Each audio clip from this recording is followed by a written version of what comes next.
હજુ case papers અમે study કરી રહ્યા છીએ અને ક્યાં કેવી રીતે શું મોટિવેશન હતું, આરોપીઓ ક્યાંથી આવ્યા, એમના શું શું કનેક્શન હતા ને એ બધું અત્યારે તપાસ કરી રહ્યા છે. એટલે પ્રાથમિક રીતે હજી અમે ચર્ચા કરી છે કે કયા કયા એરિયા પર અમારે ફોકસ કરવું છે. થોડું તપાસ આગળ વધ્યા બાદ જ હું આમાં બતાવી શકીશ. સર, મહુવા ડીવાયએસપી છે તેનો ચાર્જ લઈ લેવામાં આવ્યો છે, હવે કોણ તપાસ તેના સ્થાને રહેશે? એ વહીવટી સરળતા માટે કરવામાં આવ્યું છે, કેમ કે નવા ડીવાયએસપી બે નવા ડીવાયએસપી હાજર રહ્યા છે.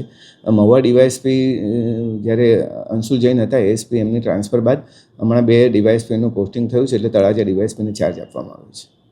સર, સરકારમાંથી આજે એસઆઈટીને લઈને કોઈ અગત્યની સૂચના આપવામાં આવી?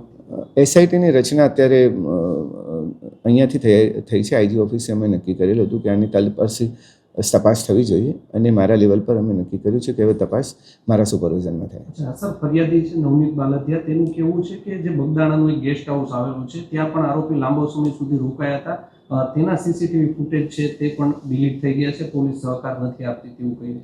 ના, હવે આવા પ્રશ્નો નહીં રહે. અમે તમામ તલસ્પર્શી બાબતોની તપાસ કરીશું.